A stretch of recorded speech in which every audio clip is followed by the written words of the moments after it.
Hi! సరదాగా మేమైతే ఒక టూరిజం ప్లేస్‌కైతే వచ్చాము. అది ఎక్కడో తెలుసా? తెలిసిన వాళ్ళు ఎవరైనా ఉంటే మీకు కామెంట్ చేయండి. ఇక్కడ మూగజీవుల కోసం త్రాగునీరు పెట్టారు గానీ, ఇక్కడ వాటరే లేవు. అలాగే పరిసరాల పరిశుభ్రతను కూడా ఉపయోగించండి ప్లీజ్ ప్రతి ఒక్కళ్ళు.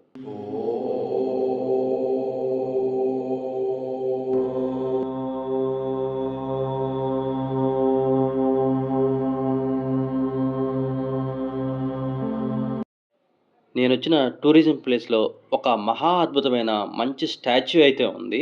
ఆ స్టాచ్యూని మీలో ఎవరైనా తెలిసిన వాళ్ళుంటే కామెంట్ ద్వారా తెలియపరచండి. శ్రీ మహావిష్ణుమూర్తి గారి స్టాచ్యూ ఎక్కడెక్కడ మన ఆంధ్రప్రదేశ్‌లో ఉందో, అలాగే నేను చూపించిన స్టాచ్యూ ఎక్కడో ప్లీజ్ ఒక కామెంట్ ద్వారా అయితే తెలియపరచండి. అలాగే ఈ కోటప్పకొండ ఘాట్ రోడ్‌లో ప్రయాణం చేసిన వాళ్ళు ఈ వీడియో చూస్తే ప్లీజ్ లైక్. ఈ కోటప్పకొండలో పిల్లల రాజ్యం అనే పార్క్ ఉంది గదా! ఇక్కడ రూ. 10 టికెట్ తీసుకొని ఎంతమంది ఈ పార్కులో చిన్న పిల్లల్లాగా ఇలాగే ఆడుకుంటూ, ఎంజాయ్ చేస్తూ ఇక్కడే గడిపిన రోజులు గూడా ఉంటాయి గదా! అలా ఎంతమందున్నారో కామెంట్ చేస్తారా? ఎంతమంది ఇక్కడ పాప్‌కార్న్, కూల్ డ్రింక్ తీసుకున్నారు?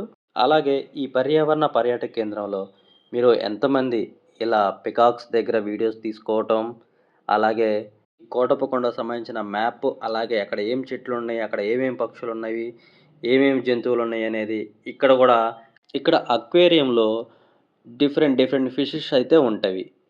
ఈ ఫిషెస్ దగ్గర చాలామంది ఫోటోసు, వీడియోసు అలాగే చాలా చాలా స్టిల్స్ ఇస్తూ ఇక్కడ వీడియోస్ తీసుకుంటారు. ఇక్కడున్న రంగురంగుల చేపలు అసలు చూడటానికే చాలా అందంగా ఉంటాయి. అలాగే ఇక్కడ ప్రతి ఒక్కళ్ళు తమ ఫోన్‌లో ఫోటోస్, వీడియోస్ అయితే చాలామంది షూట్ చేసుంటారు కదా!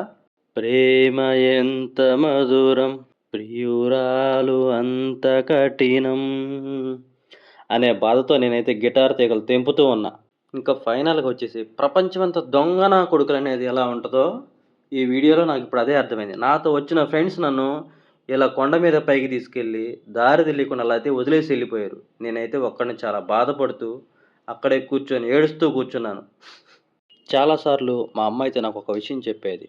లైఫ్‌లో కష్టం వచ్చినప్పుడు, బాధొచ్చినప్పుడు బాధపడుతూ కూర్చోకుండా గుండె ధైర్యంతో ఒక అడుగు ముందుకేయి చాలా విజయాలు చూస్తావు అంటూ ఉండేది. అలాగే నేనైతే దేవుడికి దండం పెట్టుకొని నా నడకైతే సాగించాను. ఈ మధ్య కాలంలో చాలామందైతే బోట్ రైడింగ్ గాని, స్విమ్మింగ్ కానీ చాలా ఇంట్రెస్ట్‌గా ఉంటున్నారు.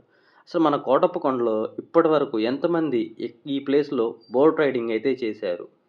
కొన్ని మంత్స్ నుంచి అయితే ఇక్కడ టాయ్ ట్రైన్ అనేది నడవడం లేదు. ఈ మధ్య కాలంలో టాయ్ ట్రైన్ కూడా నడవటం జరుగుతుంది.